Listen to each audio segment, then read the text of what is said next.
Do that one dance, baby. That one dance. Assalamualaikum warahmatullahi wabarakatuh. Kami dari kelompok 2. Perkenalkan, nama saya Nurlaili Alfiatul Iza 190223. Saya Vira Putri Wijayanti 190227.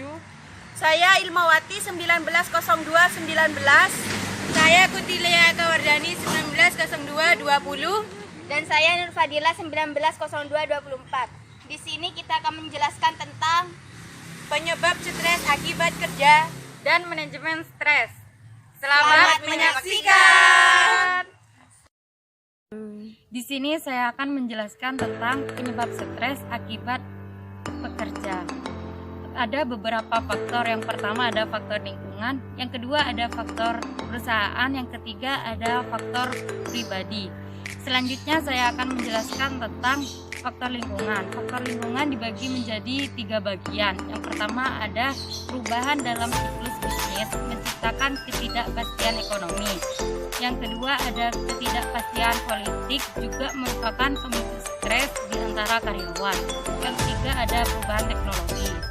Karena inovasi-inovasi baru mengancam bagi banyak orang dan membuat mereka stres. Selanjutnya akan dijelaskan oleh teman saya, adalah Pungkiliar Ekonomi. Selanjutnya di sini saya akan menjelaskan tentang faktor perusahaan. Faktor perusahaan ada beberapa 3 bagian. Yang pertama yaitu tuntutan tugas, merupakan faktor yang terkait dengan pekerjaan seseorang, meliputi desain pekerjaan individual, kondisi kerja, dan tata letak fisik pekerjaan. Yang kedua adalah tuntutan peran. Tuntutan peran adalah beban peran yang berlebihan dialami ketika karyawan diharapkan melakukan lebih banyak daripada waktu yang ada. Yang ketiga yaitu tuntutan antar pribadi. Tuntutan antar pribadi yaitu tekanan yang diciptakan oleh karyawan lain, tidak adanya dukungan dari kolega, dan hubungan antar pribadi yang buruk dapat menyebabkan stres. Selanjutnya, faktor pribadi akan dijelaskan oleh teman saya, Vira Putri Wijayanti. Di sini saya akan menjelaskan tentang faktor pribadi, terutama menyangkut masalah keluarga, masalah ekonomi, pribadi, serta kepribadian dan karakter yang melekat dalam diri seseorang. Masalah ekonomi karena pola hidup yang lebih besar daripada tiang kendala pribadi lain yang menciptakan stres bagi karyawan yang melekat dalam diri seseorang. Masalah ekonomi karena pola hidup yang lebih besar daripada tiang kendala pribadi lain yang menciptakan stres bagi karyawan dan mengganggu konsentrasi kerja mereka. Terima kasih. yang pertama poin, yaitu menghindari, alter, mengubah, adaptasi, dan yaitu terima. Apa itu sendiri yaitu menghindari hal-hal yang dapat menyebabkan stres. Misalnya, yang pertama, menolak pekerjaan baru jika Anda sudah memiliki tuntutan proyek yang belum selesai. Selanjutnya, menghindari orang yang berpotensi yang dapat membuat Anda stres. Selanjutnya, mengatur lingkungan agar tidak membuat stres, misalnya menghindari macet dengan berangkat lebih pagi.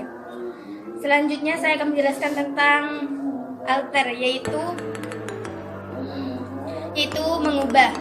Ya, contohnya yang pertama, mengekspresikan perasaan yang membuat Anda stres. Yang selanjutnya, kompromi dengan keadaan. Dan yang ketiga, atur jadwal agar Anda tetap bisa bersenang-senang di tengah padatnya rutinitas. Selanjutnya saya akan bagikan kepada teman saya, Ilmawati. Yang pertama, lihat sisi positif dari suatu masalah. Jadi kita harus melihat sisi positif dari permasalahan tersebut agar terhindar dari stres. Bisa dengan cara lihat tujuan besar Anda. Jadi kita melihat tujuan besar kita sebelumnya. Yang kedua, bisa dengan cara turunkan standar. Tidak perlu menjadi perfeksionis. Jadi kita harus menurunkan standar yang kita tuju juga. Tidak harus menjadi perfeksionis tersebut. Kita bisa dengan cara turunkan standar kita. Dan yang terakhir yaitu bersyukur. Jadi kita harus bersyukur dan menerima apa adanya untuk mengurangi stres. Dan selanjutnya accept, yaitu menerima kenyataan. Dan yang terakhir yaitu accept, menerima kenyataan. Kita harus selalu ingat bahwa kita ini ada sesuatu yang tidak bisa diubah. Contohnya seperti kematian, sakit parah, atau resesi ekonomi. Sekian presentasi dari kelompok kami, kurang lebihnya kami mohon maaf.